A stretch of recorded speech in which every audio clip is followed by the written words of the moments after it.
Good morning everyone. आज हम बात करेंगे मार्केट एंट्री स्ट्रेटेजीज़ की।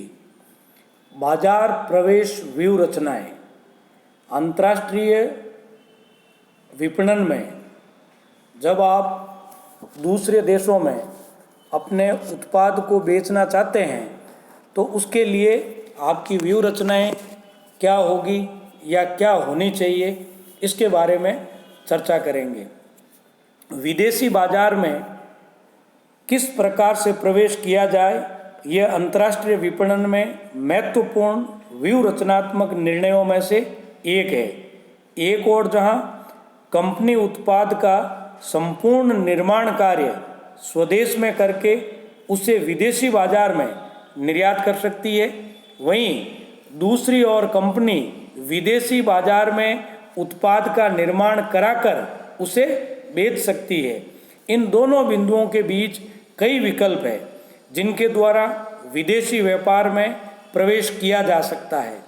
प्रवेश हेतु उपयुक्त व्यूह रचना का चयन कंपनी एवं विदेशी बाजार से संबंध अनेक घटकों पर निर्भर होता है। तो इस रूप में अपन कह सकते हैं कि विदेशी बाजार में प्रवेश के मद्देनज़र एक फर्म के सामने कई विकल्प है या व्यूह रचनाएं उपलब्ध हो सकती है, जिनमें से प्रमुख इस प्रकार हो सकती है। पहली है लाइसेंसिंग या फ्रेंचाइजिंग। यह विदेशी बाजार में प्रवेश का एक सरल तरीका है जिसमें अंतर्राष्ट्रीय विपणनकर्ता को न्यूनतम संसाधनों तथा प्रयासों की आवश्यकता होती है। अंतर्राष्ट्रीय लाइसेंस के अंतर्गत एक फर्म किसी दूसरे देश में स्थित फर्म को अपनी बौद्धिक संपदा जैसे पेटेंट, व्यापारिक चिन्ह, स्वताधिकार, टेक्नोलॉजी, विपणन चातुर्य आदि का प्रयोग करने का लाइसेंस देती है। लाइसेंस देने वाले देश या फर्म को लाइसेंस का प्रयोग करने वाले से निश्चित रॉयल्टी या शुल्क प्राप्त होता है। कुछ देशों में इस रॉयल्टी या फीस का सरकार द्वारा नियमन किया जाता है, जो विकासशील देशों में विक्रय के 5% से ज़्यादा नहीं हो सकती है।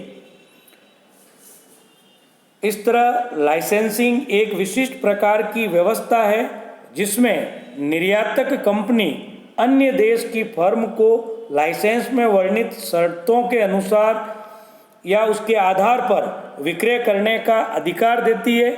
इसमें विदेशी फर्म को सामान, उत्पाद, किस्म व ब्रांड का उपयोग करना होता है। इससे विदेशी कंपनी को निर्यातक कंपनी के नाम, ख्याति तथा प्रतिष्ठा का लाभ मिल जाता है।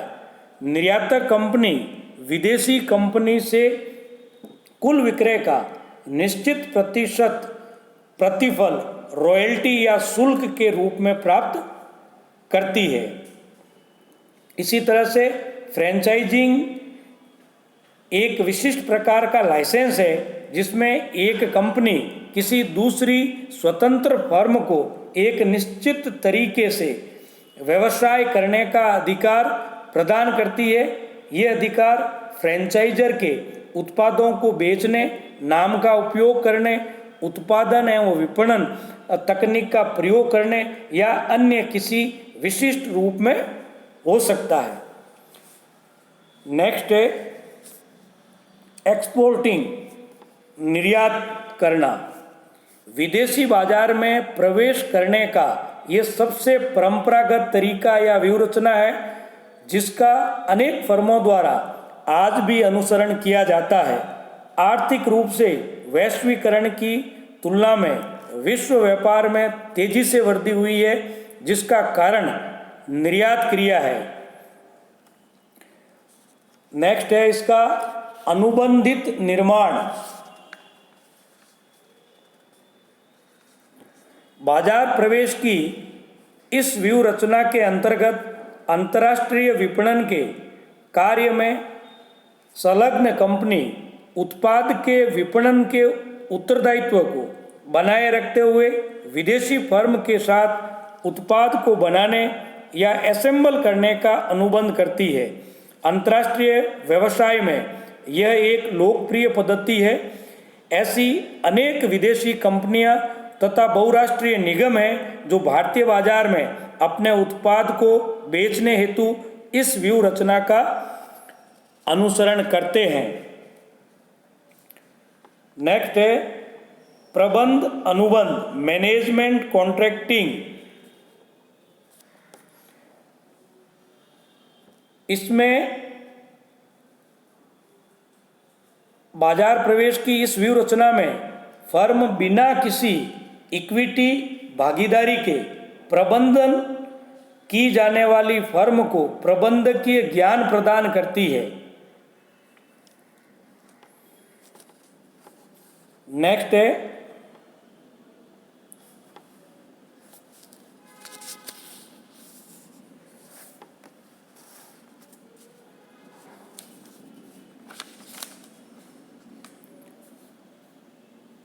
Assembly operation.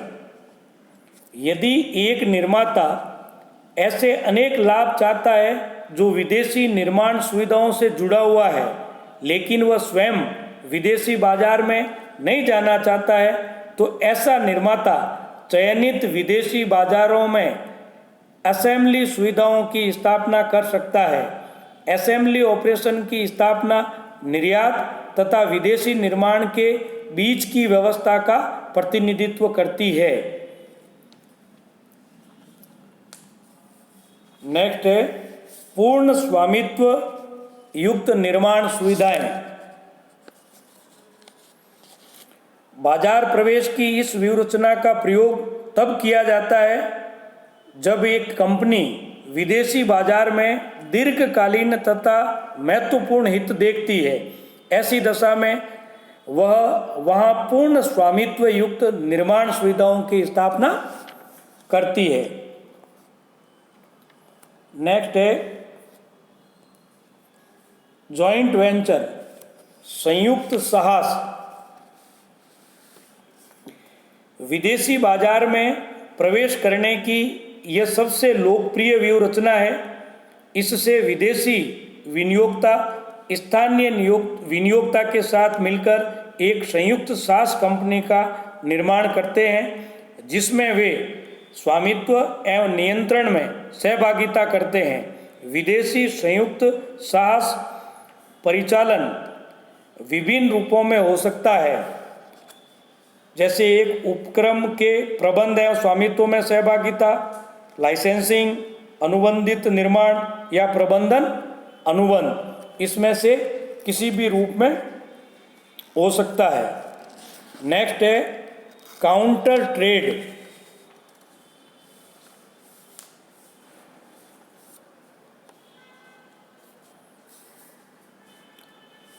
इसमें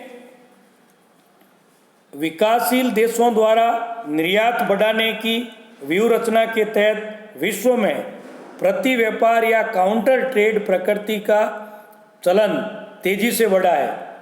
अनेक देशों में कंपनियों द्वारा विदेशी बाजार में प्रवेश व्यूह रचना के रूप में इसका उपयोग किया जा रहा है। प्रति व्यापार अंतर्राष्ट्रीय व्यवसाय का एक ऐसा रूप है जिसमें कुछ निश्चित प्रकार के आयात एवं निर्यात प्रत्यक्ष रूप से एक दूसरे से जुड़े होते हैं तथा जिसमें आयातित माल का भुगतान मौद्रिक भुगतान की बजाय निर्यात किए जाने वाले माल के द्वारा किया जाता है। नेक्स्ट है संविलयन एवं अधिग्रहण, मर्जर्स एंड इक्विजिशंस। विदेशी बाजार में प्रवेश तथा विस्तार व्यूह रचना के रूप में विलय एवं अधिग्रहण का प्रयोग लंबे समय से किया जाता है। अनेक भारतीय कंपनियों ने भी विदेशी बाजार में प्रवेश हेतु इस व्यूह रचना का प्रयोग किया है। इसमें आपको पता होगा कि इसके अंतर्गत जैसे स्टील किंग लक्ष्मी नारायण मित्तल ने इस विधि का अत्यंत युक्तिसंगत प्रयोग किया और मित्तल स्टील ने अनेक देशों में स्टील कारखानों का अधिग्रहण करके विश्व में पहले स्थान पर पहुंचने का गौरव प्राप्त किया। इसी तरीके से टाटा टी ने ब्रिटेन की टेटली टी का अधिग्रहण करके विश्व चाय बाजार में अपनी अच्छी उपस्थिति दर्ज की है। टाटा स्टील ने एंग्लो डच कंपनी कोरस का अधिग्रहण करके एक ही झटके में विश्व में 55वें स्थान से 5वें स्थान पर जगह बना ली। यह अब किसी भी भारतीय कंपनी द्वारा किया गया सबसे बड़ा अधिग्रहण था। इस तरीके से जो कंपनियां हैं अपने सुविधा के हिसाब से इनका प्रयोग करते हैं। नेक्स्ट है व्यूह रचनात्मक संबंध, स्ट्रेटेजिक अलायंस।